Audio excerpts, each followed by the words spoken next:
On the map, Norway looks like a slender strip at Europe's edge, quiet, almost modest. But trace its outline, and the illusion breaks the coastline, unspools into a staggering labyrinth of islands and fjords, a border so long it feels endless. And then comes a drop into fjords that plunge deeper than many seas where dark water lies beneath sheer cliffs, like a wound the earth never fully healed. This is a country carved by ice with the patience of a god and the violence of a blade. So what kind of world survives after glaciers leave? And who learns to call that aftermath home?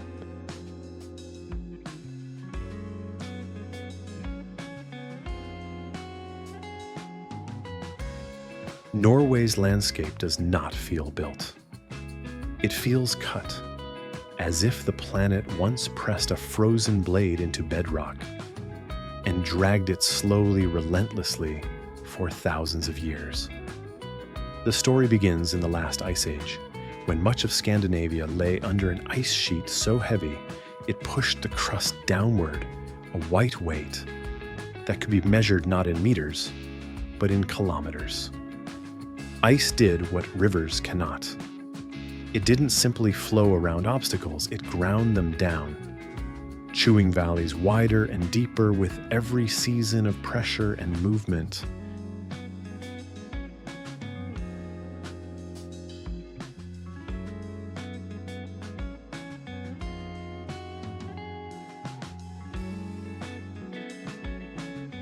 As the glaciers advanced, they followed existing river valleys, but they did not stop at the shoreline. They kept going downward, plowing through rock, until the valleys became U-shaped troughs, steep-walled corridors that stretched toward the sea. When the climate warmed and the ice retreated, seawater flooded these troughs. That is the essential fjord, not a crack filled with water, but a valley sculpted by ice and later claimed by the ocean.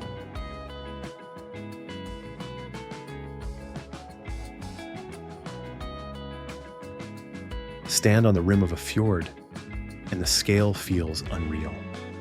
The cliffs rise like fortress walls, striped with scars of rock falls and freeze-thaw fractures. Water below can look almost black on overcast days, a still surface that hides immense depth. In places like the Sognefjord system, the sea reaches far inland, and the world suddenly flips. Mountains become the coast, and the shoreline becomes vertical. The fjords are not decorative.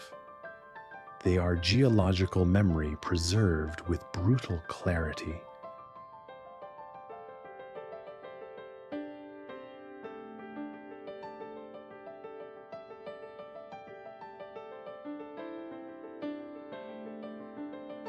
Yet Norway's drama is not only the carving, it is the continuing rebound.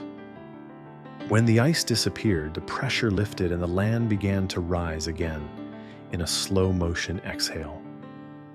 This process, called post-glacial rebound, is still shaping parts of Scandinavia today. Coastlines subtly shift. Rocks that were once drowned emerge.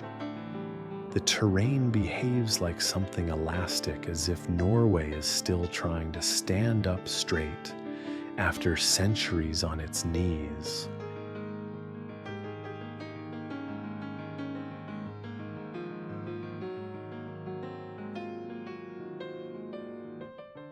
And above this fjord-cut foundation sits another force, the North Atlantic itself. Warm currents help keep much of Norway's coastline milder than its latitude suggests. The same country that hosts snowfields and glaciers also shelters surprisingly green valleys where farms cling to slopes and villages tuck into the folds of the land. Climate here is not a single mood. It is a set of micro-worlds. A turn in the fjord can change wind light and temperature in minutes. A mountain ridge can split storms like a knife. Move inland and upward, and Norway's backbone becomes clear ancient mountains worn down by time, then sharpened again by ice. In many places, bare rock dominates granite and gneiss, exposed like bone-polished smooth, where glaciers once slid. Waterfalls drop in long white ribbons because the valleys are steep and the bedrock is hard.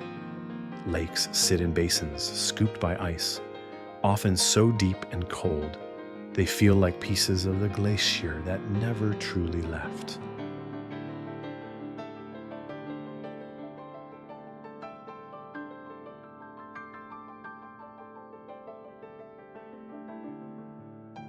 Then there are the glaciers that remain white caps and flowing tongues that still creep down from high plateaus. They feed turquoise rivers clouded with rock flour, a fine powder ground from stone, giving the water that milky, otherworldly color. In summer, the meltwater sings loud and fast, threading through valleys, as if trying to rewrite the landscape again. In winter, silence returns, and the same channels lock into ice, turning motion into stillness.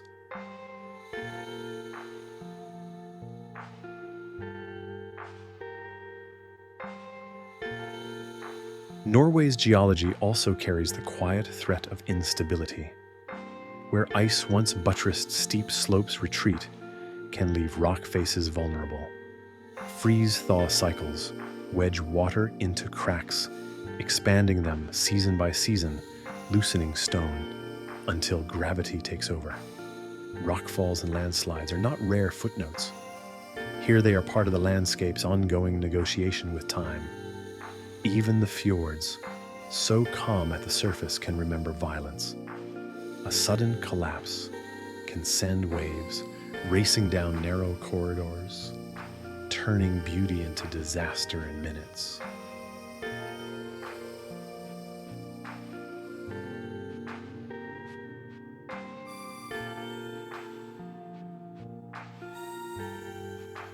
All of this ice-carving land, rebounding water, reshaping creates a country that looks like it was designed for awe. But awe is only the first layer. Norway's physical form also dictates how life is lived, where roads can exist, where towns can grow, where farms can survive, where people must rely on boats instead of bridges. The terrain forces decisions. It isolates communities, then connects them by sea.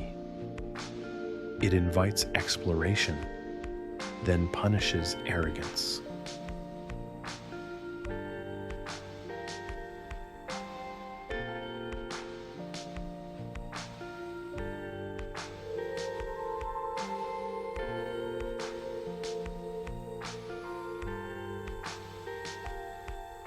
In Norway, natural setting is not background scenery. It is the main character, older than any nation, louder than any history, and still actively rewriting the script. The question is not whether Norway changes. It always has. The question is, when the land is still rising, the glaciers still shifting, and the coast still unraveling into countless inlets, what does it even mean to call something stable?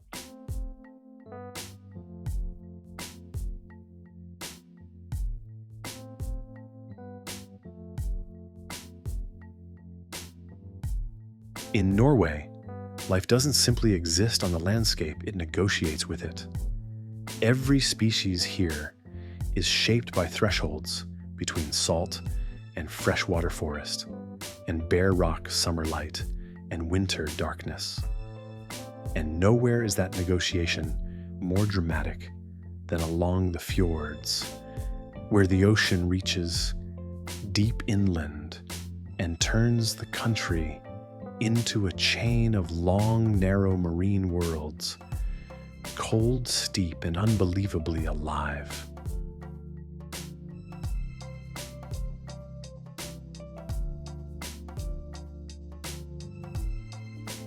At first glance, a fjord can feel almost sterile. Dark water, stone walls, a thin line of greenery clinging to ledges. But beneath the surface, these inlets behave like underwater valleys. The depth creates layers cold, dense water, below fresher water above, where rivers pour in from glaciers and mountains. That layering shapes everything.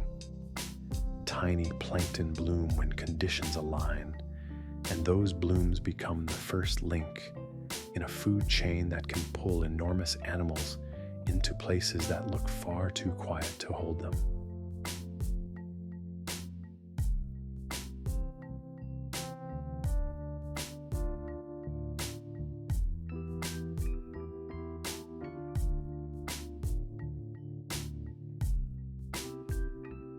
On the outer coast, the sea is restless and exposed, but inside the fjords, the water can turn glassy, reflecting cliffs and clouds as if the landscape is staring at itself. In that calm, you begin to notice details: rafts of seabirds riding the surface seals, lifting their heads like curious sentries. And if you are lucky, the sudden heavy breath of a whale surfacing in a corridor of stone.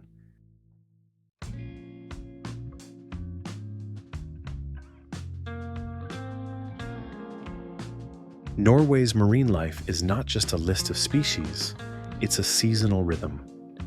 In colder months, herring can gather in huge numbers in certain fjordy systems, and where the fish go, predators follow.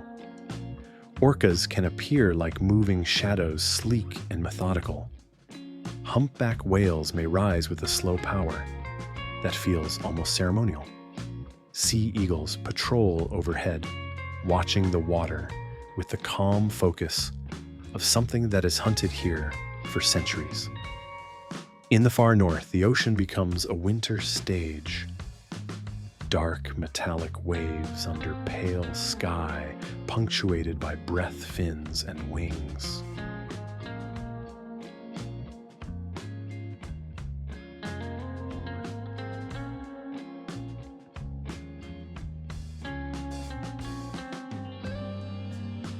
And then there is the coastline itself, so broken into islands and skerries that it creates countless sheltered bays and kelp forests. Kelp is an ecosystem in its own right, underwater trees that sway in currents, home to fish crabs in a hidden world of movement. Along these edges, you can feel how Norway's biodiversity is built from structure. The land fractures into thousands of habitats, and each habitat becomes a niche.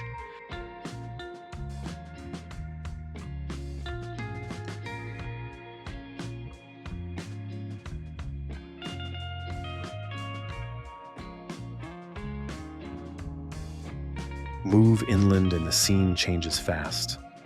Forests spread across lower elevations, pine and spruce in many regions, dark, resin-scented, and surprisingly quiet. Here, animals live by patience. Moose step between trees like living shadows, their size softened by the stillness. Red foxes thread through undergrowth. Lynx may exist as a rumor, more than a sight present, elusive, defined by tracks and absence. In summer, insects rise in clouds near wetlands and lakes, feeding birds that fill the air with sudden, sharp calls. In autumn, the forest feels heavier, as if it is storing energy for the long shutdown of winter.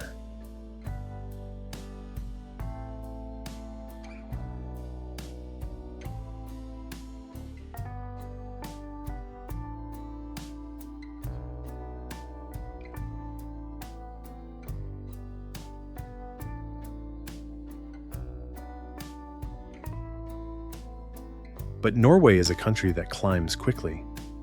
go higher and trees thin out. The forest edge gives way to mountain heath and alpine tundra. Here, the wind becomes a constant companion, and the ground changes personality. Rock moss likens low shrubs. This is where endurance becomes beauty. Plants grow close to the earth, shaped by cold and exposure. In late summer, berries can appear like tiny bright signals scattered across the gray-green land, food stored in miniature. And in winter, much of this world becomes a white plate where survival is written in footprints.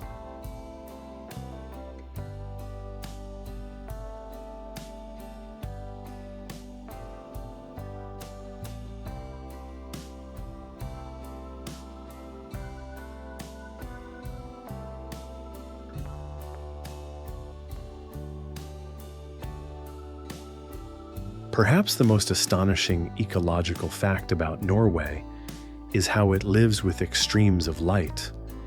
In the north, the midnight sun can keep landscapes awake for weeks, pushing plants and animals into a frantic season of growth and feeding.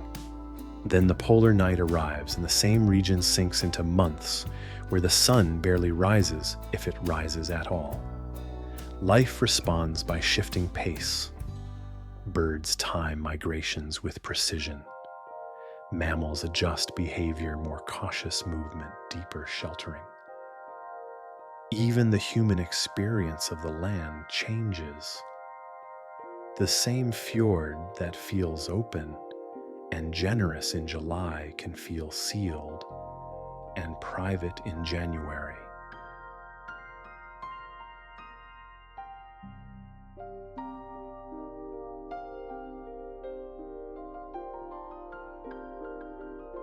And yet, within those extremes, Norway is also a story of delicate balance. Take the salmon river's cold, clean streams that tumble from mountains into fjords. Salmon are more than fish here. They are a bridge between ecosystems, born in fresh water, grown in salt, returning upstream with uncanny accuracy. Their runs feed not only people, but entire webs of life. Otters, birds, and the river itself, enriched by what the salmon carry back from the sea. When those runs weaken through warming waters, habitat disruption, or human pressure, it's not just a single species that suffers. The whole system loses a pulse.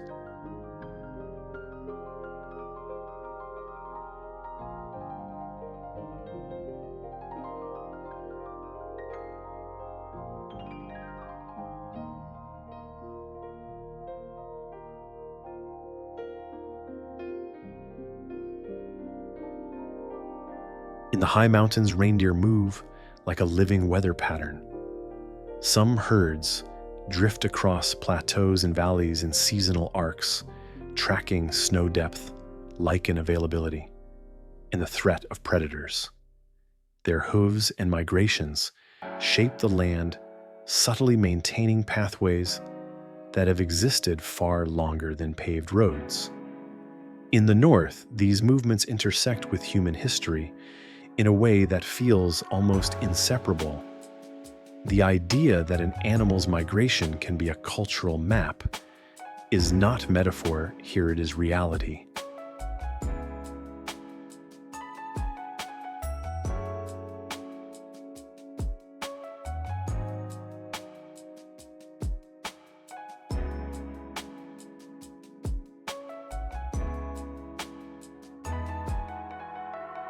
Along the coast, seabird cliffs can feel like cities. Thousands of birds nest in tight layers, filling the air with noise, smell, and motion. They depend on fish populations that can shift with ocean temperatures and currents. A small change in the sea can ripple up the cliffs, turning abundance into struggle. Norway's biodiversity is full of these chain reaction systems that look stable until one link weakens.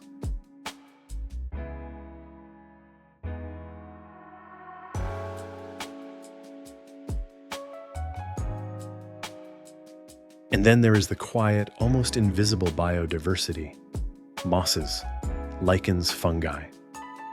In a country of rock and cold, these organisms can be the difference between bare stone and a living surface. Lichens creep across boulders like slow fire. Moss holds moisture and builds tiny microhabitats. Fungi thread through soil and roots, trading nutrients in networks you'll never see, but that keep forests standing. Norway's wilderness is not only dramatic, it is also meticulous.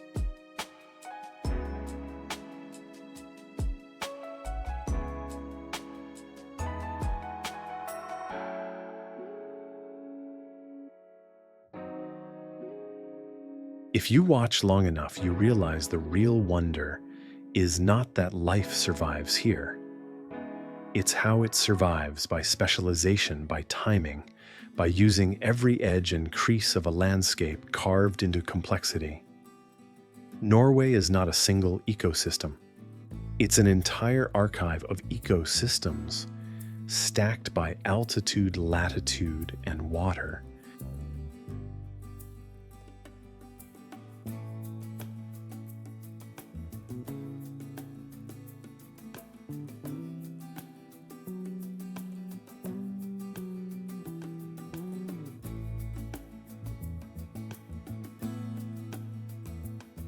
So when we call this place wild, what do we really mean? Is it the presence of animals, the absence of cities? Or is it something deeper?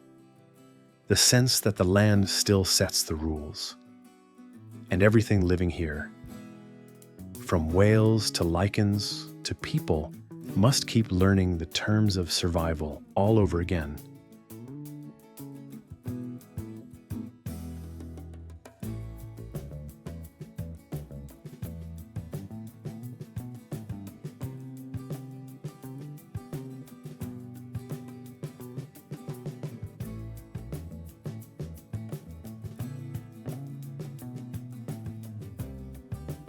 Norway's first lesson to any newcomer is simple: the land decides.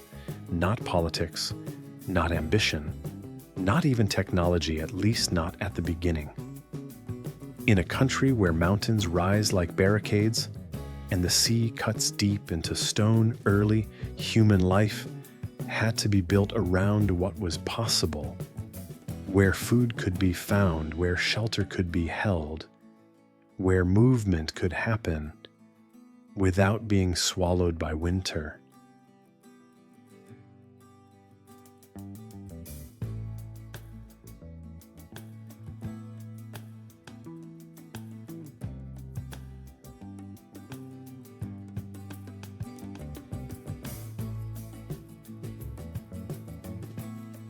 After the last ice age loosened its grip and the glaciers retreated, new shorelines emerged. And with them came opportunity. People followed the edge of the sea, not because it was easy, but because it was generous. The coast offered fish, seabird, seals, and the kind of predictable seasonal rhythms that could support small communities. Inland forests and valleys held game. Rivers provided roots and fresh water. But nothing here was free. Every resource came with a cost: cold storms, darkness, distance.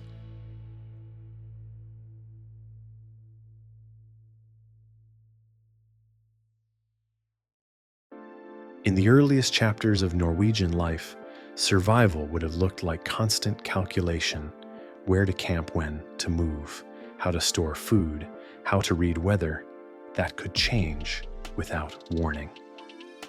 This is why the sea became more than a place. It became a lifeline. Boats were not luxuries. They were a technology of existence. In a landscape where a fjord could be easier to cross by water than by land, the coast shaped not only diet, but identity. Communities faced outward toward waves and wind, and their stories grew salt in them.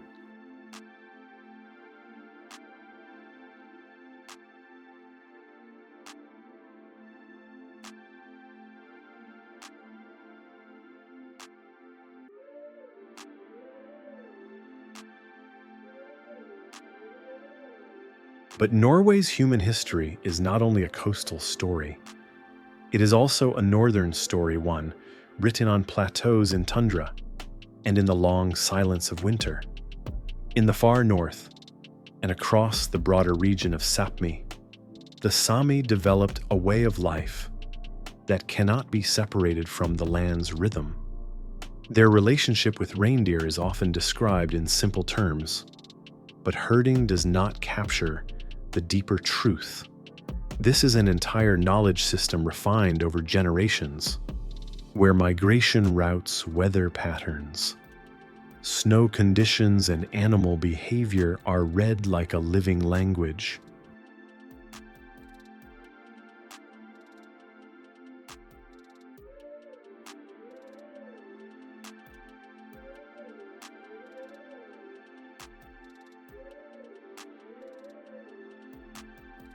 In that world, home is not always a fixed building. It can be a route, a seasonal return, a valley where winds behave in a familiar way, a lake that freezes safely, a ridge that offers visibility. When people speak of traditional Sami culture, they are speaking about adaptation so precise, it becomes art, clothing designed for wind and moisture tools, shaped for snow and ice food, preserved to survive scarcity. Even music can carry the environment inside it, a voice that imitates wind, water, animals, distance, not entertainment, communication, memory.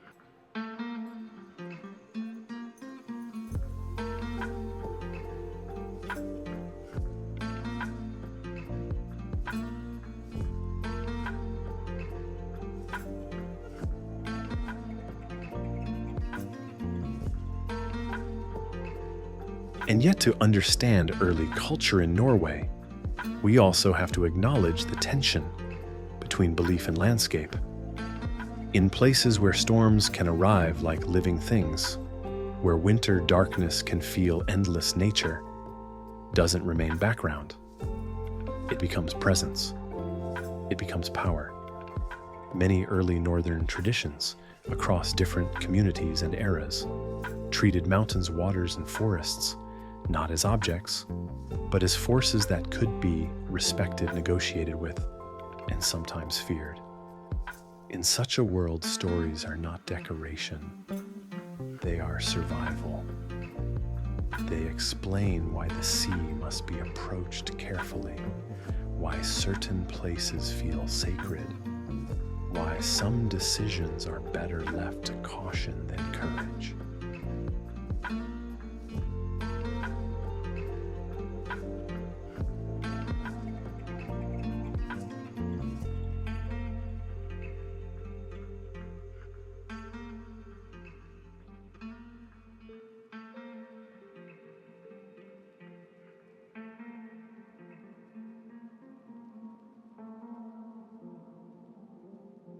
Over time, Norway's cultural map filled with settlements and trade, but geography still kept its influence.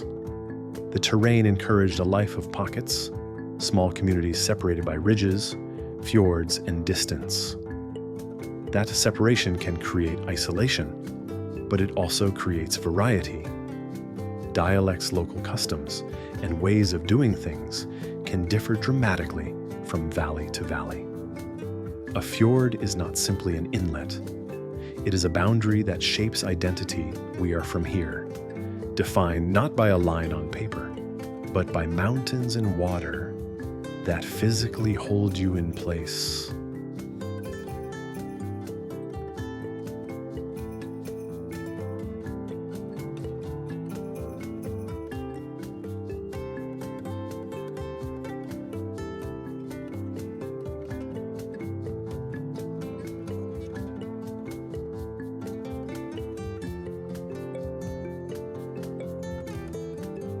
And then came the long process of cultural layering, the way new beliefs and systems arrive and settle on top of older ones without fully erasing them. One of the most striking symbols of that layering in Norway is the stave church tradition, wooden churches built with craftsmanship that feels almost unbelievable when you remember how harsh the climate can be. They stand like dark ships pulled onto land, their timber frames and carved details carrying echoes of older Nordic aesthetics, even as they serve Christian worship. In the curves and patterns, you can sometimes sense two worlds touching older motifs that never entirely left, now living inside a newer spiritual architecture.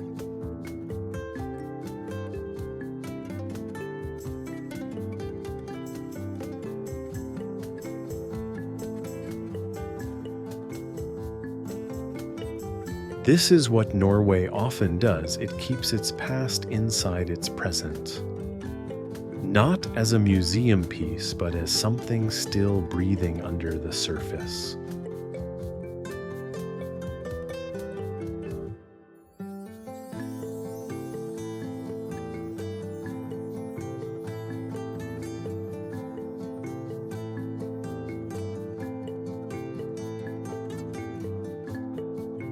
Early Norwegian society, whether coastal communities living by fishing and boat travel, or northern communities moving with seasonal rhythms, was tied together by knowledge that was intimate and practical. Knowing when a storm was coming, knowing where fish gather, knowing which valley stays warmer, knowing which snow is safe to cross and which snow collapses. These kinds of knowledge are rarely written down at first. They are transferred through people, through repetition, through story, through careful observation.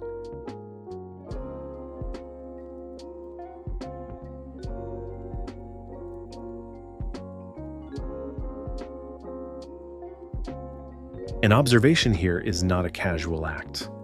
It is discipline. It is humility. To survive in Norway, you learn quickly that nature is not impressed by certainty. It rewards attention.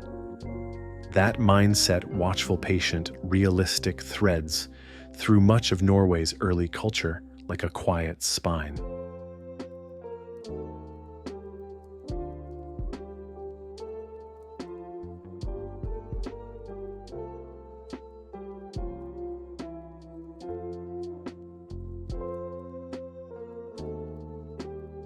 There is also a deeper emotional truth in this. In a landscape shaped by extremes, community becomes essential. When winter can isolate you, relationships are not optional. When storms can trap you, sharing resources becomes survival. When darkness stretches, long gatherings, rituals, and traditions become a kind of heat, not physical, but human.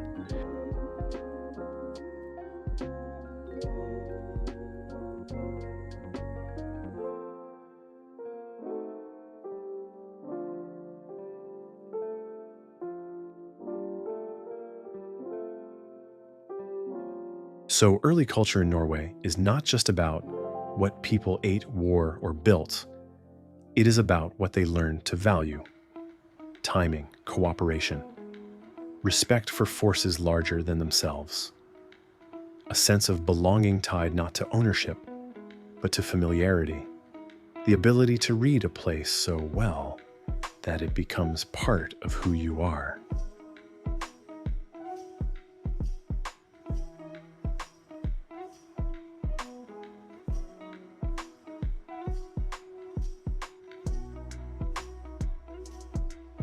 And maybe that's the most powerful contrast of all.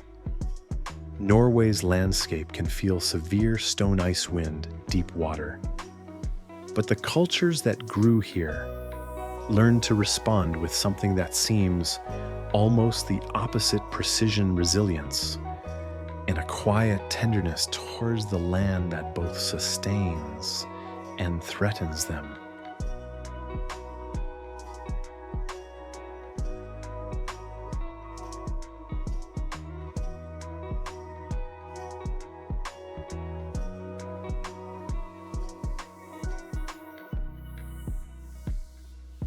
If a fjord can be both a road and a wall, if winter can be both a silence and a teacher, then what does it mean to be from Norway?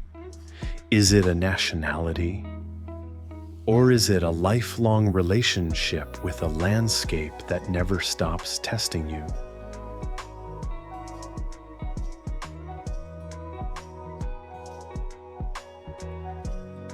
If Norway's early culture was shaped by learning to survive, its historical development was shaped by learning to move, not across open plains, but along corridors of water and between walls of rock. In many countries, rivers become the first highways. In Norway, fjords do the same job, but with higher stakes. They cut deep into the land, pulling the ocean inward, turning the coastline into a maze, where travel by boat often makes more sense than travel by foot.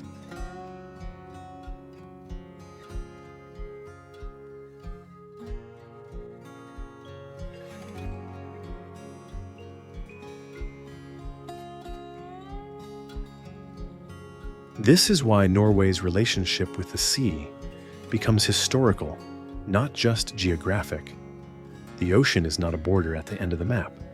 It is a doorway. It is how you trade, raid, explore, migrate, and return. Long before modern roads tunneled through mountains, the sea connected fjord communities to each other and to the wider world.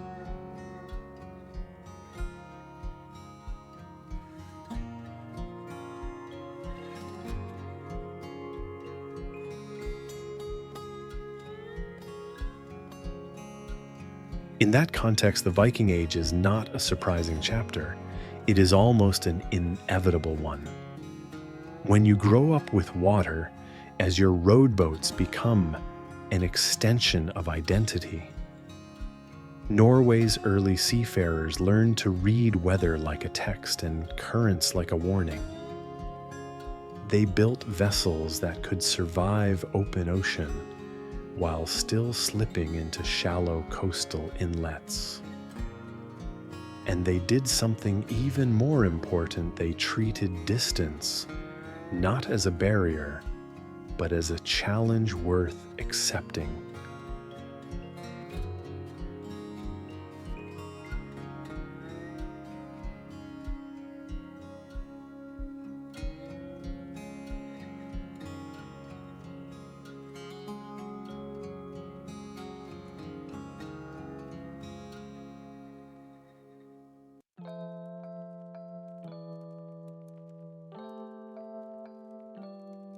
The result was a period where Norway's coastline stopped being the edge of Europe and became part of a North Atlantic network.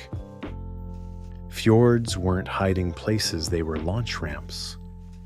From them, people moved across the sea in routes that reshaped the medieval imagination to islands, to trading towns, to rival coasts. The same landscape that could isolate a village could also produce sailors who felt at home in storms.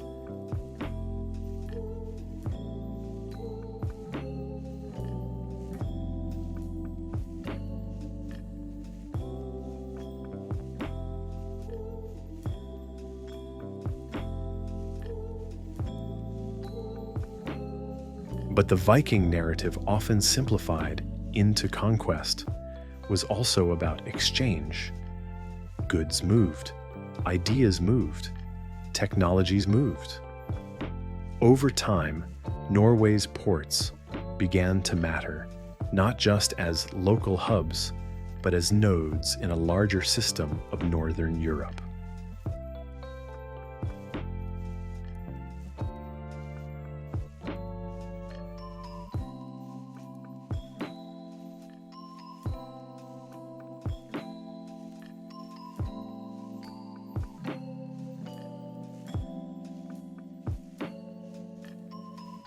That system becomes especially visible in places like Bergen. If the fjords are Norway's arteries, Bergen is one of the hearts that kept them pumping. Sheltered by mountains yet open to the sea, the city grew into a crucial trading center.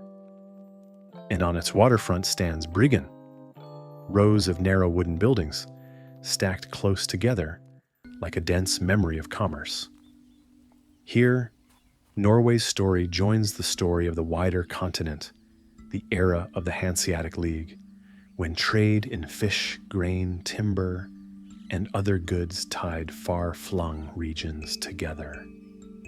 Bergen wasn't merely a pretty coastal town. It was a working machine of exchange, a place where languages mixed and fortunes rose and fell with the sea.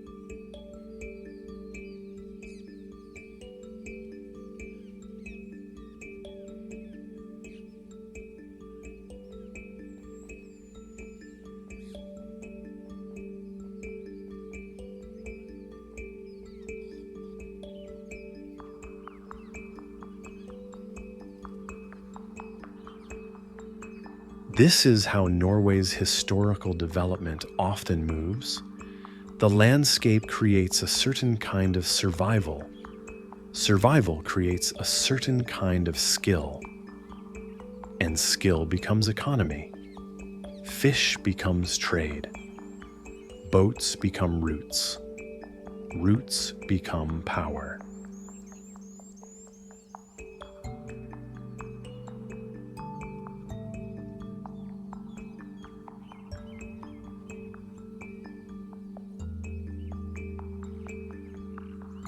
Yet Norway's terrain still imposes limits.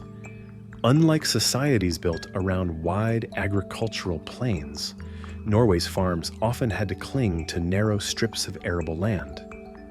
This shaped settlement patterns smaller communities, spread out, bounded by steep slopes and hard winters. That doesn't prevent development. It just forces it to take a different form. Norway becomes a country that learns to extract value, not from endless fields, but from what it has in abundance: sea resources, forests, and later what lies beneath the ocean floor.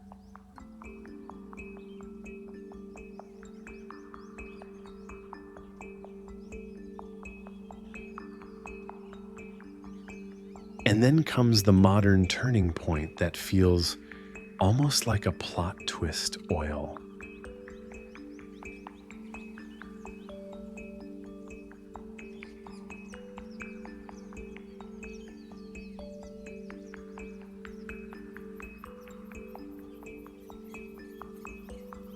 For centuries, the sea was Norway's provider through fish and trade. In the late 20th century, the sea became something else: an underground vault.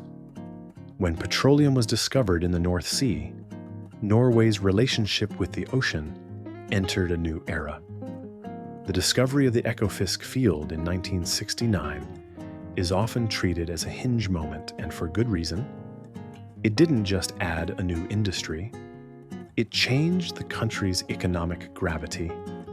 Suddenly, the harsh offshore environment, storms, cold, darkness was no longer simply a threat.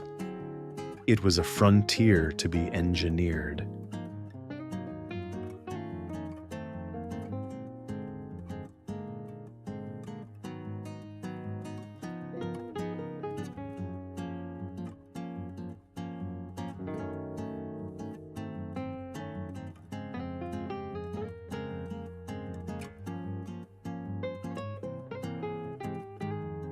The imagery of this shift is striking, from wooden piers and fishing boats to steel platforms, rising from rough water like artificial islands. Offshore rigs became symbols of both achievement and dependence, proof that Norway could master one of the most hostile workplaces on Earth, but also reminders that prosperity can be built on finite resources. The sea that once fed communities with living things now fed them with ancient carbon, stored for millions of years and released in decades.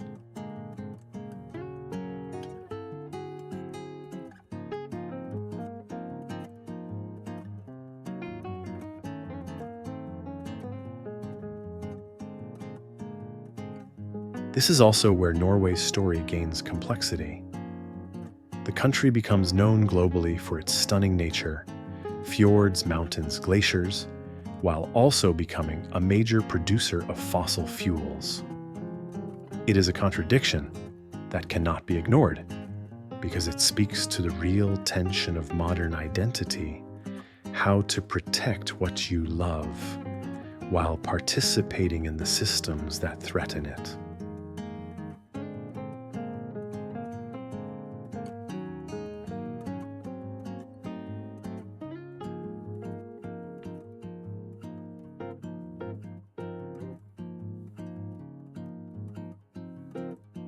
At the same time, Norway's historical development is not only about the sea, it is also about infrastructure, how a nation stitched together by fjords and mountains becomes connected.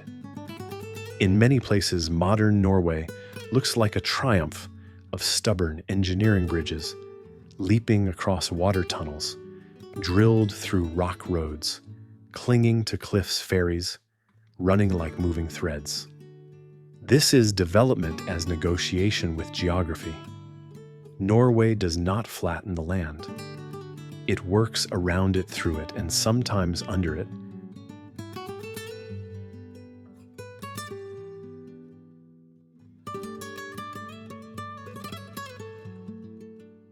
And because development follows roots, it shapes culture too. Towns grow where travel is possible, where trade makes sense, where sheltered harbors invite settlement. Coastal architecture reflects this: compact wooden buildings, practical design spaces, built to endure wet, cold, and wind. In the north, you see different patterns, settlements, shaped by Arctic conditions, by seasonal light, by snow load and isolation. The country is not uniform. Its history isn't either.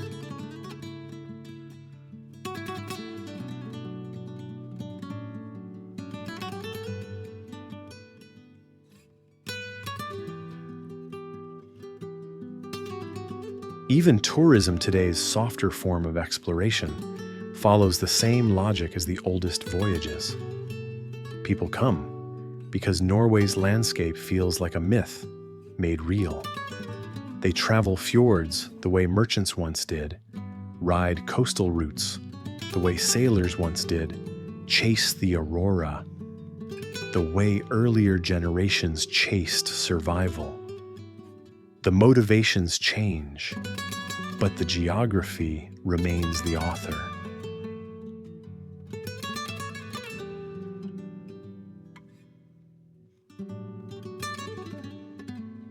So when we look at Norway's historical development, we're not just watching a timeline.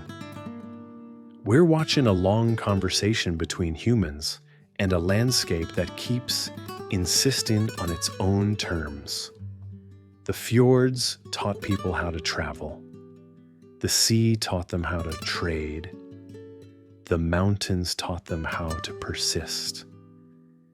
And the oil beneath the waves taught them something harder: how quickly a country can change when the world suddenly decides what you have is valuable.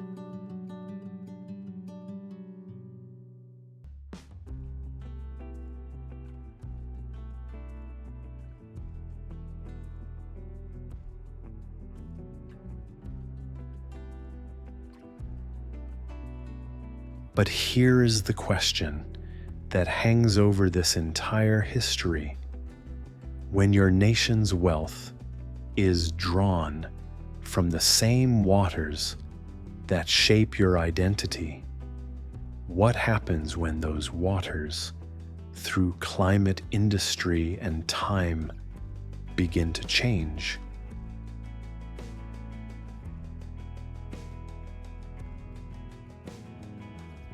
Modern Norway often arrives in the global imagination as a kind of postcard, clean air sharp mountains, calm fjords, tidy towns, and a quiet promise that nature still dominates. But living inside that postcard is more complicated because Norway's most precious asset, its landscape, is also its greatest responsibility. And in the 21st century, the country finds itself balancing three pressures that don't always cooperate: climate, tourism, and identity.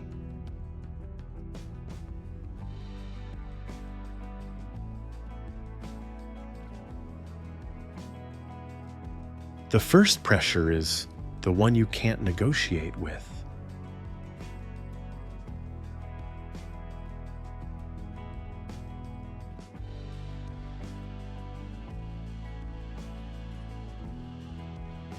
In the north, the signs of warming do not arrive politely. They show up as instability snow that behaves differently, sea ice that forms later, and breaks earlier ground that was once reliably frozen beginning to soften. In Arctic regions, climate change is not just a warmer day. It can mean slopes becoming less predictable infrastructure, facing new risks, and ecosystems shifting their timing.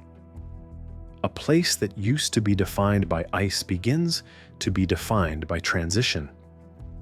And transition is an uncomfortable kind of identity. It forces a question. Norway cannot avoid what happens to the cultural meaning of the North when the North itself changes.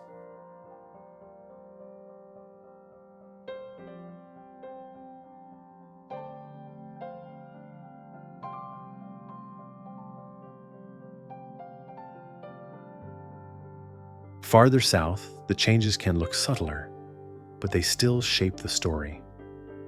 Glaciers that once felt permanent begin to retreat. Rivers run harder in melt seasons. Storm patterns can become more disruptive. And because Norway's geography is so steep, water has a way of turning weather into consequence. More intense rain can trigger landslides. Freeze-thaw cycles can destabilize rock. In a country built along cliffs and fjords, stability is never guaranteed, so a shifting climate becomes a multiplier of risk.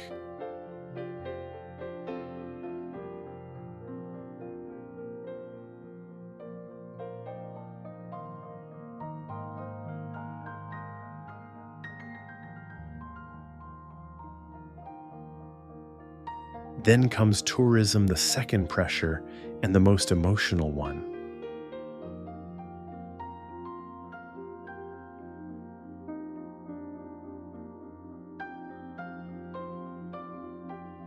Because Norway is a place people fall in love with quickly, and love in large enough numbers can become a problem.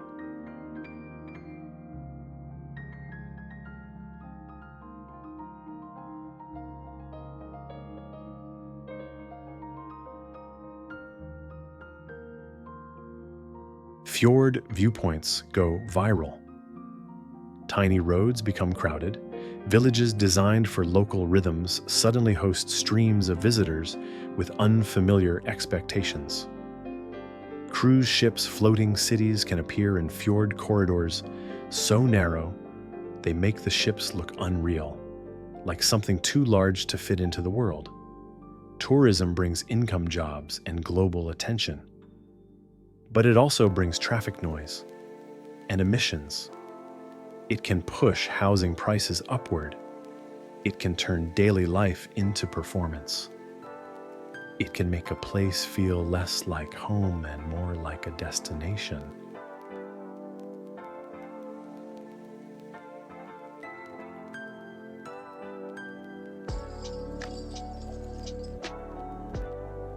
Norway's dilemma is not unique, but it is sharper here.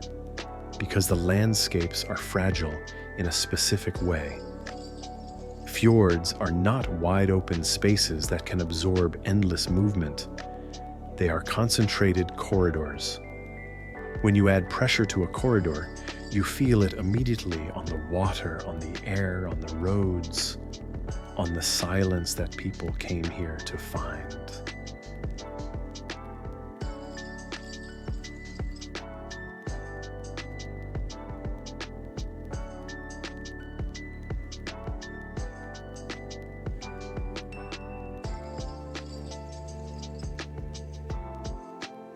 This is why sustainable tourism becomes more than a slogan. It becomes a survival strategy for the very thing that attracts visitors.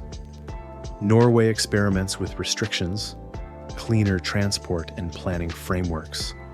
But the deeper issue remains: how do you protect and experience quiet-scale wildness from being consumed by popularity?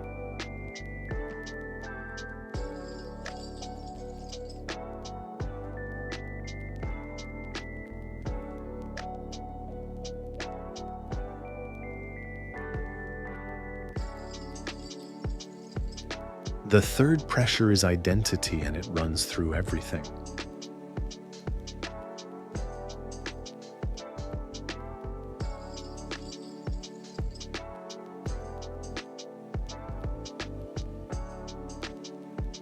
Norway is known for its environmental values, its relationship with wilderness, and its careful social planning. Yet it is also historically and economically a nation shaped by industries that are not always gentle. Fishing can be managed sustainably, but it can also be exploited. Offshore energy brought immense prosperity, but it also ties Norway to the global story of fossil fuels. This creates a tension that isn't easily resolved by good intentions. Norway's wealth and Norway's nature are intertwined. And sometimes they pull in opposite directions.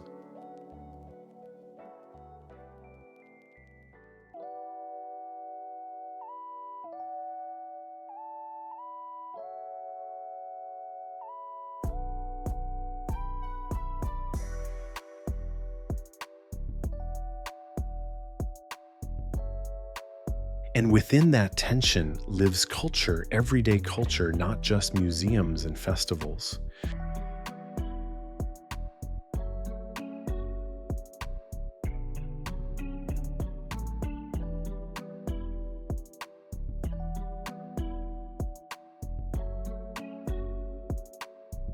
In cities like Oslo and Bergen, modern Norway feels cosmopolitan and forward-looking. But the country's cultural heartbeat also lives in smaller places, in coastal towns, where sea weather still dictates mood, in mountain villages, where winter darkness changes social life, in northern communities, where the year is still divided by light and its absence.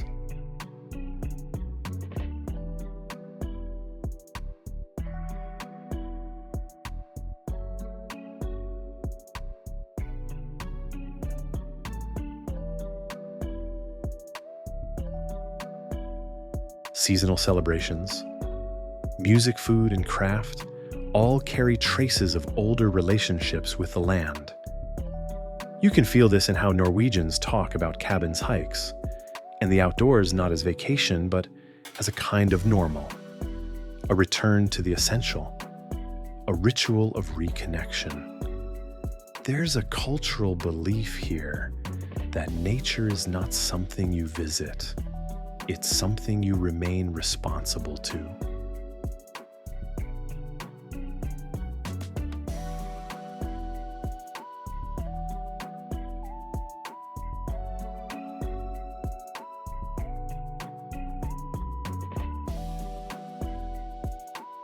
In the north, Sami identity continues to assert itself in the modern era, not as nostalgia, but as living culture.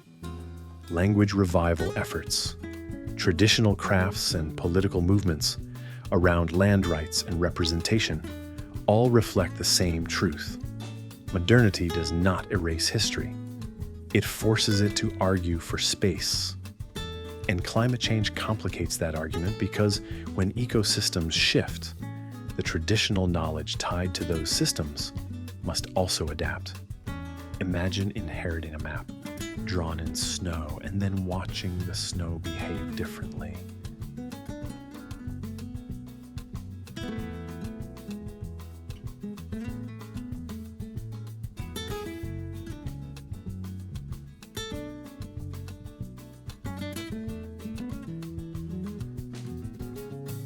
Technology brings Norway a new kind of connection: tunnels, bridges, ferries, electric transport, communication infrastructure.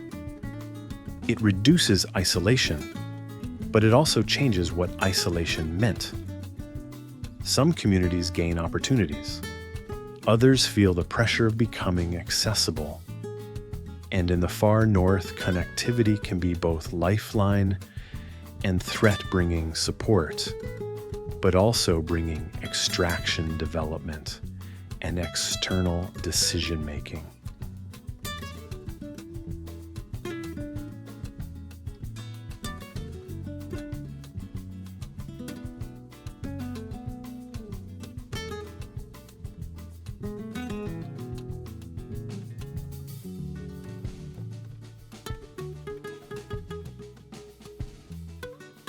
So Norway's modern story isn't simply a rich country with beautiful fjords.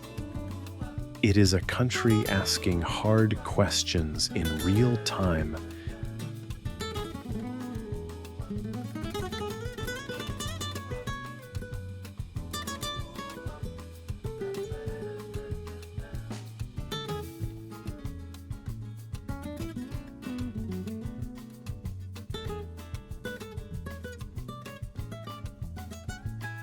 How do you keep wilderness wild when the world wants to consume it? How do you honor indigenous culture when the land itself is transforming? How do you build prosperity without eroding the foundations that make your home unique?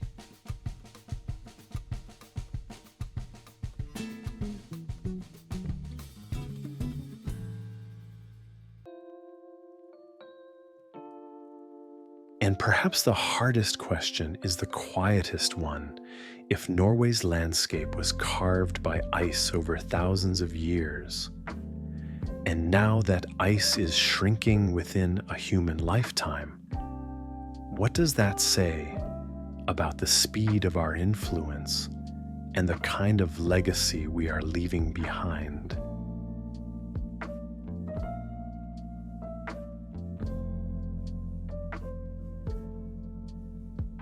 Norway is often described with easy words: beautiful, dramatic, peaceful. But those words don't reach the deeper truth.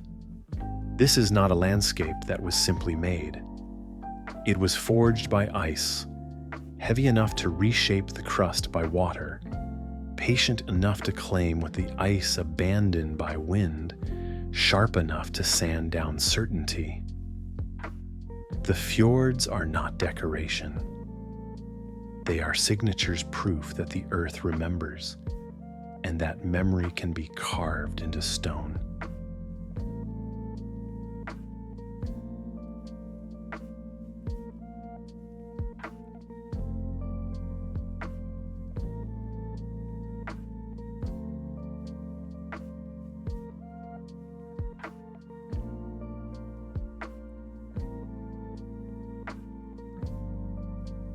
And then there are the people communities that learn to live where life demands attention. Coastal towns shaped by tides and storms. Mountain valleys where winter teaches discipline. Northern cultures whose knowledge is written in snow conditions, migration routes, and the quiet logic of endurance. In Norway, survival became skill, and skill became identity. The land set the terms, but humans learned to answer in ways that were precise, resilient, and often unexpectedly tender.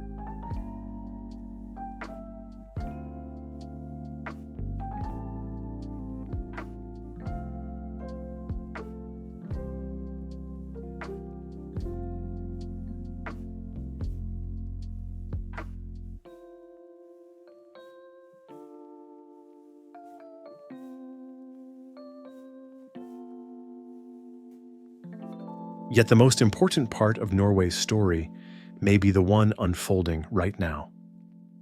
Because this place, so defined by ice cold and long seasons, is changing. Glaciers retreat. Weather becomes less predictable. Tourism swells in narrow fjord corridors. Modern life offers comfort and connection. But it also brings a new risk that the wildness people come to witness will be softened by the very attention it attracts.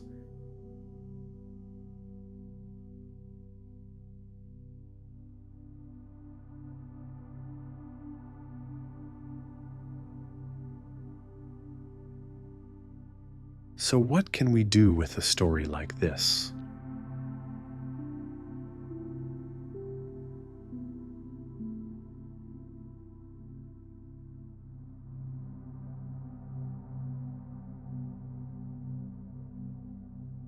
We can travel differently, more slowly, more thoughtfully, choosing local routes, lower impact options, and seasons that don't overload fragile places. We can listen harder, especially to the voices that have lived with this land the longest, whose traditions hold knowledge modern systems still struggle to replace. We can treat nature not as content, not as backdrop, but as something with its own dignity, something that does not owe us access and does not forgive carelessness.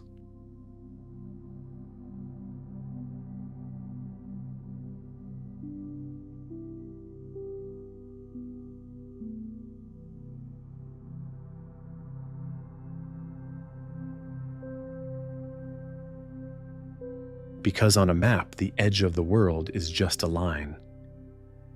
But in Norway, that edge becomes a mirror. It reflects what we value. It reflects how we move through beauty. It reflects whether we know the difference between admiration and consumption.